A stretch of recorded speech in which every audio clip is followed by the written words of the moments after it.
Today's title is Lay It Down for Good. Lay it down for good. You're probably saying that's some kind of Easter message there, but there's some word in this. Lay it down for good. Happy Easter to those of you that claim it. Happy Resurrection Sunday to you, to those of you that have renamed it. But I want to share with you today. I'm not going to. I know I used to be in the Nation of Islam, so this used to be one of my favorite holidays, if you will, because I would challenge Christians. But I grew older. I got a little wiser. And today is not the day that I'm going to debate whether it's called Easter or Resurrection Sunday. I'm not going to debate whether it is or is not a pagan holiday, whether we're talking about Easter or Ostara or Ishtar. I'm not going to debate if it took 3 days, 2 days, 1.5 nights, if it was on the weekend, was it a Julian calendar or Gregorian calendar. I'm not going to debate all of that today, because today is a day that I reserve to remember the fact that he got up. Because none of the other stuff matters. You can call it what you want. You can claim it what you want to claim it to be, but nothing changes the fact that he got up. And that's what we need to remember through all the renaming and all the debating, through the history lesson and the lesson in culture. We need to remember that he got up. Now, please understand, you can catch me on a day and we can go toe to toe. But today ain't that day. Because today is the day we celebrate the fact that he got up. Now on to the text. When I say we, I'm talking about us. We, us, all us. We have a serious problem. Everybody in here, maybe with the exception of a few children, we have a serious problem. We have something in common, and this is a huge problem in our lives, and that's what we're going to talk about today. This is a struggle that we face, and I know you're wondering by now what this may be, and here's the thing. Here's our problem, and we say we do it, and we walk around and act like we have, but we haven't. What is it? We have problems letting go. We struggle. Whether we 8 or 80, we struggle with letting go. We struggle. Not everything. It ain't everything in our lives. It ain't everyone in our lives.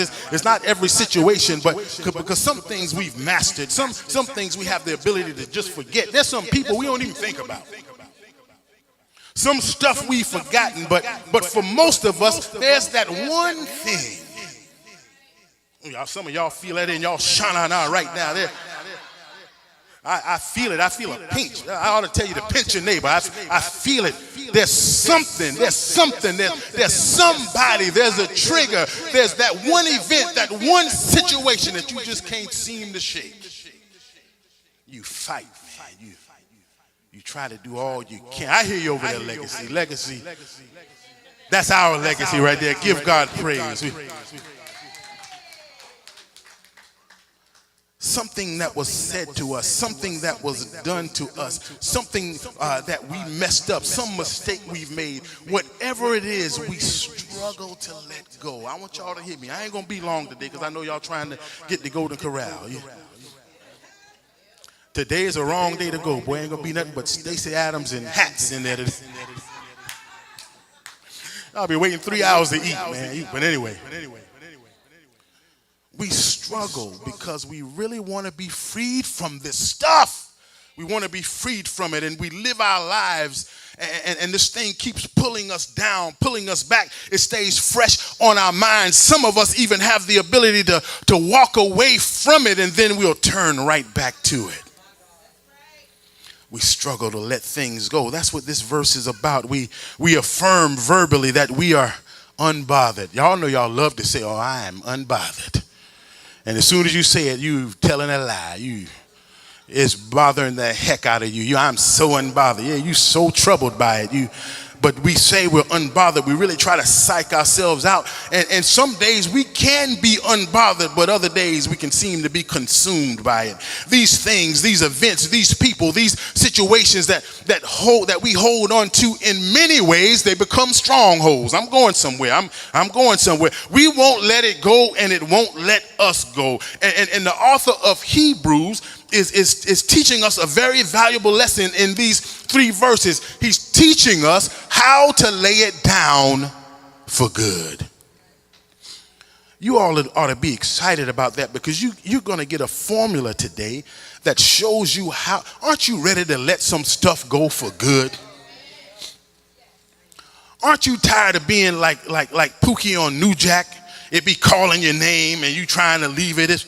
But there's a way that we can lay it down for good. We can be done with it. The book of Hebrews was written. I just want to share the history. It was written to Jewish believers who had come to faith in Christ, but they were under intense pressure to go back to their lifestyle. That sounds like half the people in here, me included. There's always something wanting you to be your old self. Pressure to go back to what was familiar. Pressure to go back to where you were comfortable. Pressure to go back to where you were big fish in a little pond. That's why we don't step out in faith. This is what Hebrews was addressing, because they were comfortable where they were, and now in this newness, walking the way, following Jesus, they're under pressure. They're being persecuted. And the author of Hebrews is trying to write them to tell them, stay in the race. In other words, they were facing all of this, the persecution and the rejection and the hardship, because, get this, following Jesus started to cost them something. Has following Jesus costed you anything? Has it cost you anything? Because of that, many of them were becoming weary. Hear this, they were becoming discouraged and tempted to return to old systems and attempted to return to old ways of thinking, because it just became to be too difficult. So now the writer of Hebrews uses this imagery. He uses this athletic imagery. And he says that you have to take off some stuff. What does he mean, take off some stuff? Because in Greco-Roman culture, they had the games. This is where the Olympics come from. And the runners would take off anything that weighed them down. They would, before they run, they would keep their shoes on. But if there was anything on them that would weigh them down, they would take it off, even excess clothing. Why? Because weight was the enemy, and it still is. Hear this, weight is the enemy of endurance. I want y'all to hear that. Weight, the heaviness, weight is the enemy of endurance. So when the author says to lay aside every weight and to run the race that is set before us, he's speaking with intent. He's saying that you cannot run effectively while you're carrying unnecessary weight. And that should resonate with us today, because we're trying to move forward in what God has called us to do, and we're holding on to things that God never told us to carry.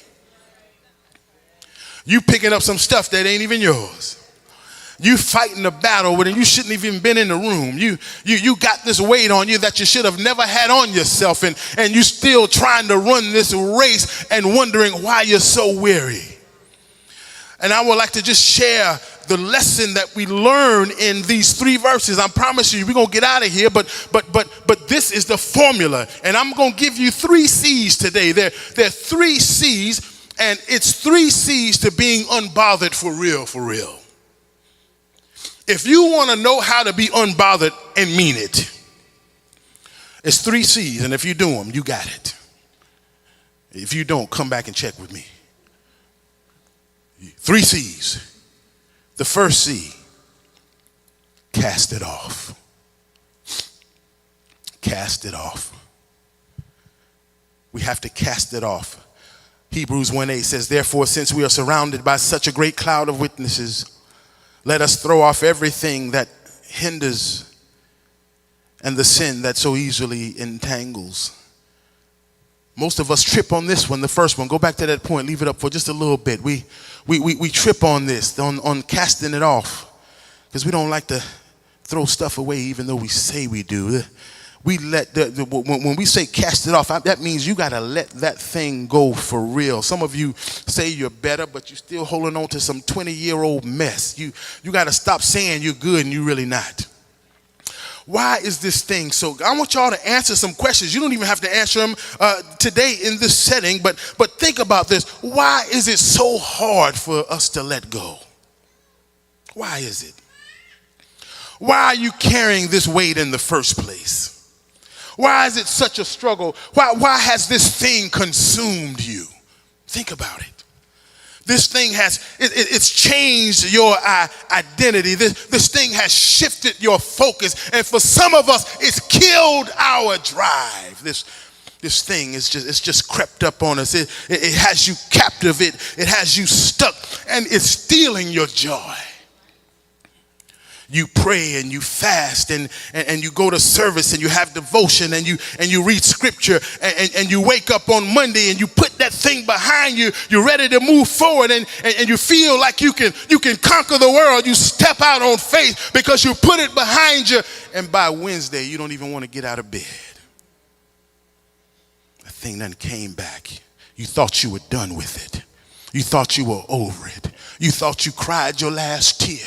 You thought the goodbye was a goodbye. You thought you were done with it. You thought you were through with it. And all of a sudden it comes right back. You're right back where you started from. You don't even want to get out of the bed. Last week you didn't even think about it. This week it's all you can think about. This is some real stuff. You come to the altar, you cry it out, you leave feeling free. You feel like you have breakthrough, only to be derailed in a few days later, and your breakthrough has become broken again. Why? What is this? Why is this happening to us?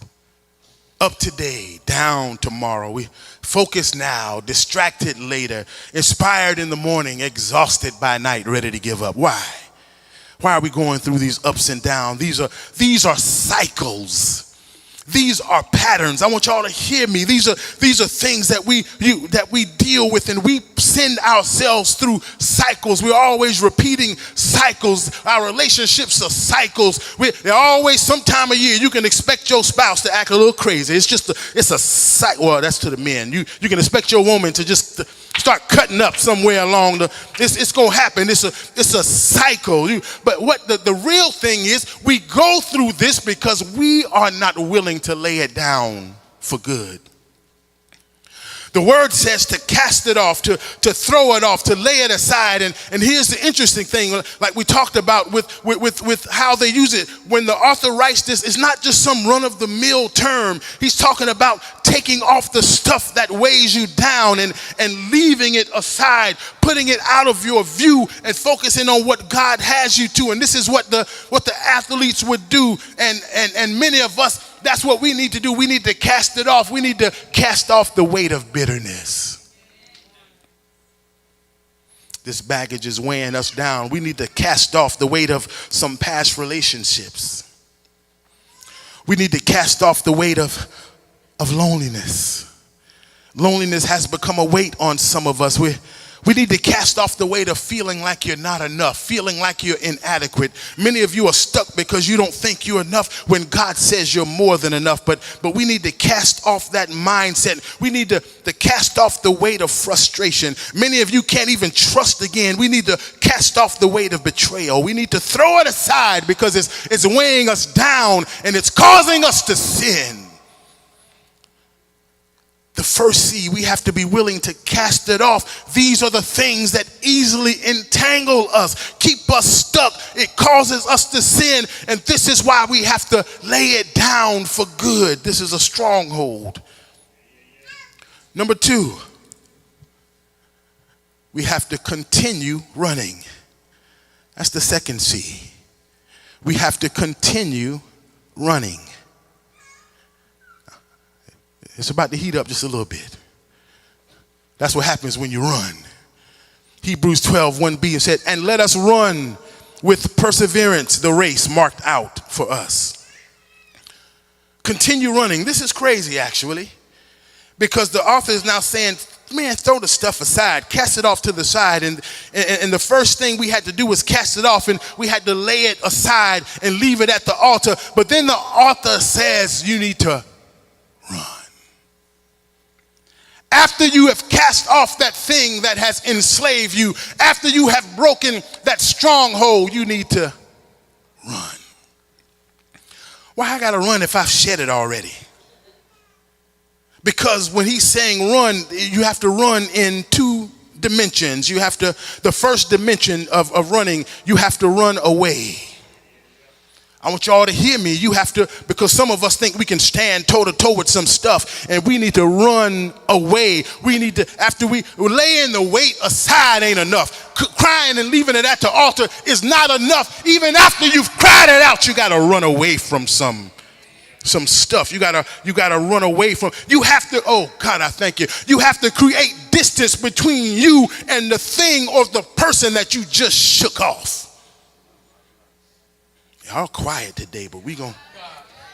I feel y'all feel like y'all getting undercut like Deontay Wilder was hitting that boy last night, y'all. But I'm telling you, it's good for all of us. It's good medicine. Once you drop it, you need to run away from it. You need to leave it alone. If you say you're done, be done. You gotta run away from some stuff. What does that mean? That means get out of there. You gotta run, cut it off.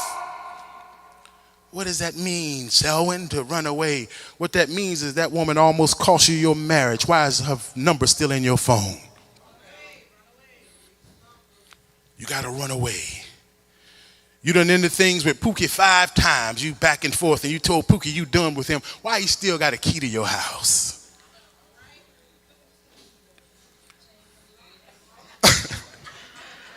Y'all can tell the people from Charlotte, boy, they know people coming in there. She say, change them locks. You say you understand God's plan for your life, and you're ready to move on. You've left it at the altar, and you know that you're going through some trouble, and God is doing a thing, but you wonder why I keep stopping you in your tracks, and you're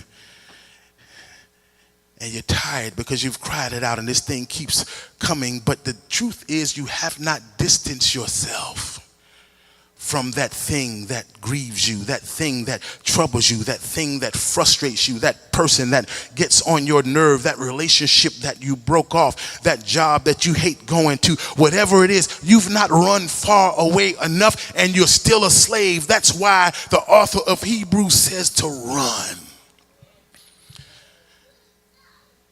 Because if you don't run from it, you talking about laying it down for good. You have not laid it down for good. You just laid it down for now. Because you laid it down with the intent on being able to go back. That's why Pookie still has the key. I got it. That's why he still has the key, because you want him to come and turn it one night.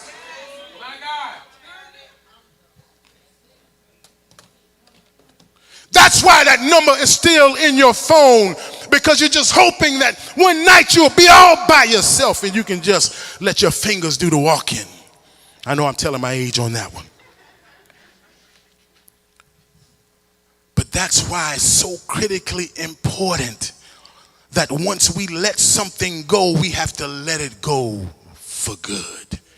We have to be done with it. We have to lay it down. The second dimension of run is we have to run to. The first one was run from. The second one is we have to run to. As you run from that thing that has you stuck, that thing that has you comfortable, that thing that has you complacent, that thing that has you confused, you have to run to your God-given purpose. You have to run to your purpose. You have to run to your destiny, run to your call, run to your future. It's difficult to step into what God has for you when your attention is constantly being pulled back by that thing that has enslaved you, by that person who has just been that thorn in your side, by that relationship that keeps you captive.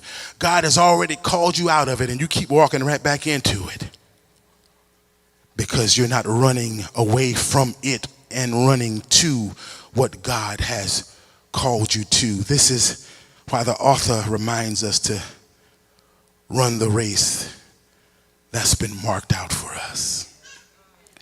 Why? Because this is your path. Brandon has a different path than I have. Cassandra, my wife, she has a different path than I have. And you have to run the race. That's why he said it, that is marked for you. You have to run the race that God has for you. This is your process, not mine. You have to go through this, not me. I might be able to go through some of it with you, but this is your race. This is your race. And you have to run. You can't let anything stop you. Run. I know it hurts, but you have to run. I know you're tired, but you have to run. This is why the author says that you need to persevere. It's a steady, the word persevere, the definition of persevere. Thank you. The definition of persevere, it's a steady, continual effort. Hear this, because the author says persevere. Go back to that verse so they can see this. Persevere. It's a steady, continuous effort to reach your destination. Persevere. We need to persevere as we run. Perseverance. We have to, why? What does that mean? We have to be steady and we have to be committed in this thing no matter what happens. We have to be steady no matter what obstacles are in front of you. You have to run, and it's hard to run if you're not focused on where you're going. That's why the author says to run and to persevere no matter what gets in your way. Run. I don't care what it is, run. Don't let a phone call be your setback, run. Don't let some late night looking up the screen when you know that you got a problem with pornography get you down. Run. Close the computer and run. We got to know how to run. We that bad memory, that shoulda, coulda, woulda, all of the things that keep us stuck, run. We got to run.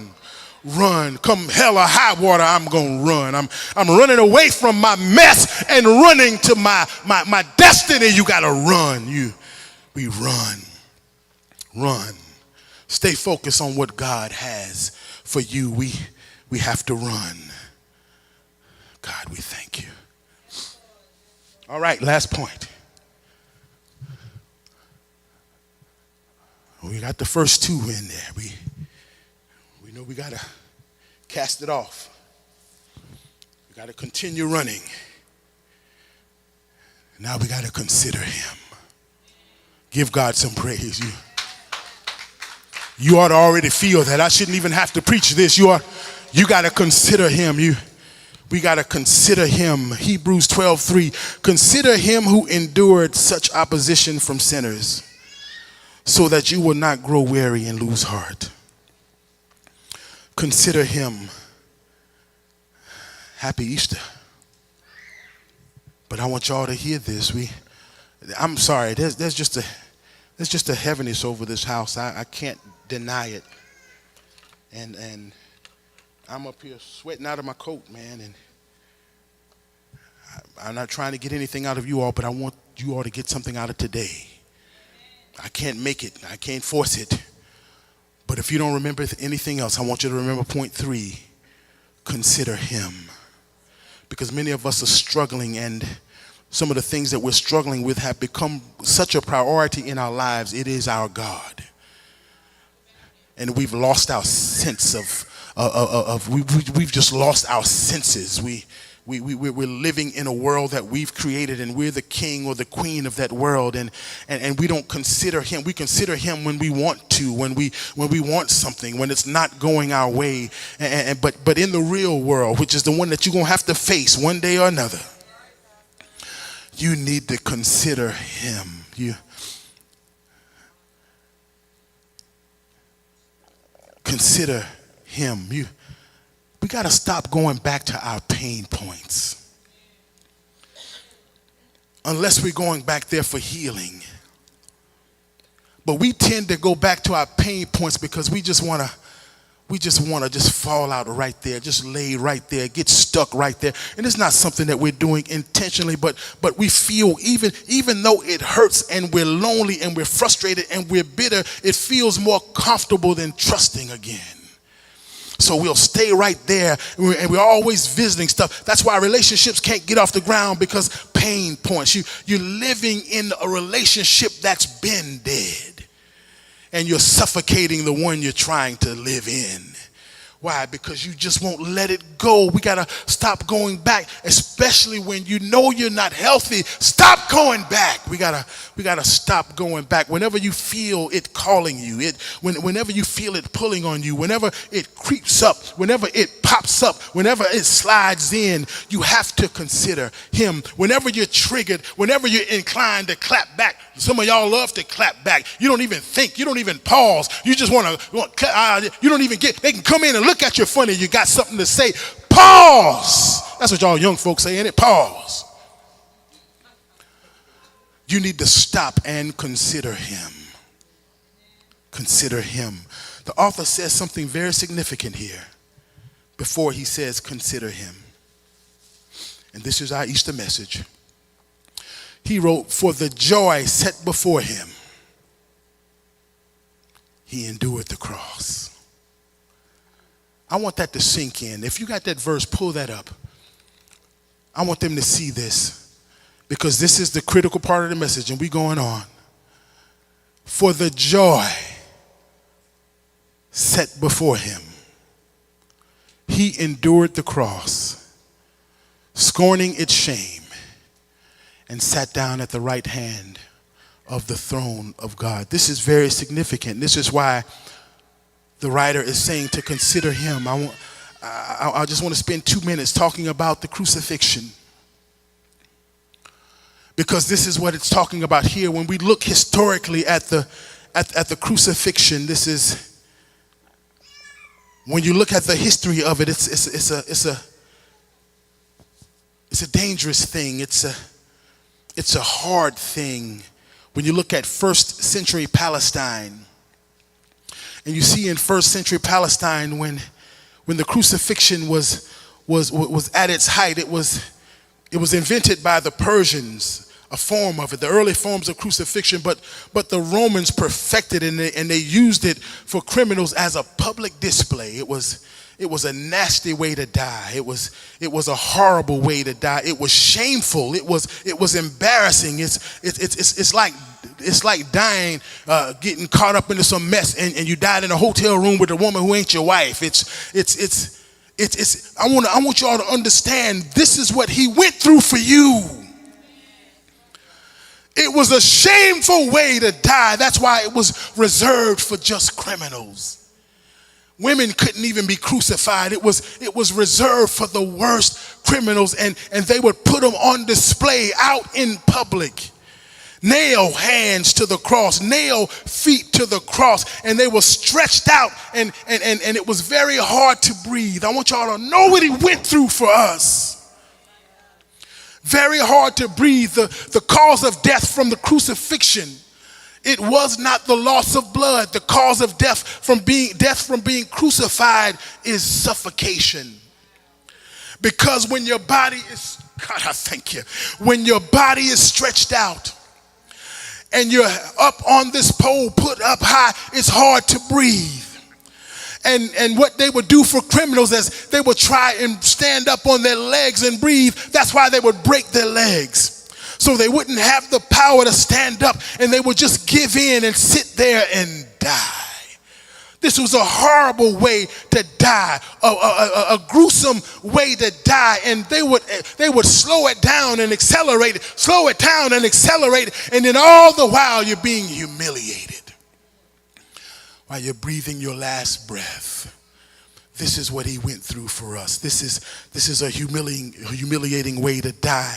And how do we know this? Because if you remember Jesus in the garden, Jesus, they said, was sweating blood like tears like, or sweat like blood. He was in agony. He told a few of his closest, I'm suffering unto death. I feel like I can die. And then he prayed, Father, if this cup would pass from me, I'd actually be okay with it. But nevertheless, but when Jesus left that garden, God, I thank you, the humiliation of dying on the cross meant nothing. When he left that garden, It had already been well with his soul. When he left that garden, he was more focused on the joy of your salvation than he was of the pain, the presence of his pain. He did it for us. And that's why he says the joy that was ahead of him, what he was looking at, what he was focused on was more important than what he was going through. He loved you enough to be humiliated. He loved you enough to be brutally beaten. He loved you enough to die. But that's not where it ends. We have to consider him, because he loved us enough to get up. Give God some praise in this house. He loved us enough to get up. He went down in humiliation, but he came up with all power in his hands. He went down because he died a death that was shameful, but he rose and he had the keys to hell and death. He got up with victory. And that's why we celebrate him today, because he was willing to go through it for us. With all that Jesus endured, he continued to run the race, because the joy of our salvation was more prevalent than the presence of his pain. The author was saying here,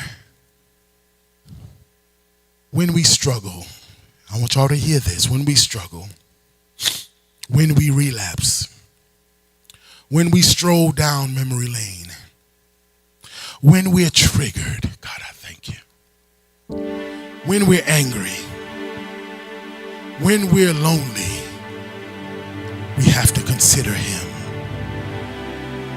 When we're struggling,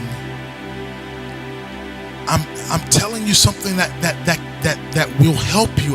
Because all of us go through it, and it seems like it just comes out of nowhere. But if we're willing to just cast it off and to continue running and to consider him, it will change your life. Consider Jesus. If you truly want to be unbothered,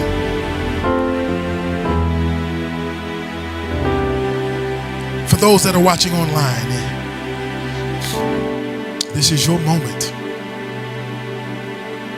I want you to pay attention to these 3 C's so that you can be unbothered for real, for real. Cast it off. Shed it. Throw it away. Lay it down. Put it off to the side. Cast it off. And then continue running. Run away from it and run to what God has called you to. Focus on your future. Focus on what God is doing on your life. Stop living in the past. Stop holding that grudge. They ain't gonna apologize. Let it go. Just run from it. It's okay. God got you. Run. And then after everything else, consider him. No matter what you're going through, consider him. If you want your life to change, consider him. Don't lay it down for now. Lay it down for good. And online, I want you to declare and decree this thing that not next week, not sometime tomorrow, no, right now you need to lay it down. You ought to be tired of struggling with this thing that has changed your identity. You don't even know who you are sometimes. This thing has so gripped you. Lay it down. Lay it down. And when you say it, mean it. And if you don't know Jesus, God, I thank you. I suggest that you surrender your life to the one who got up so that you can be free.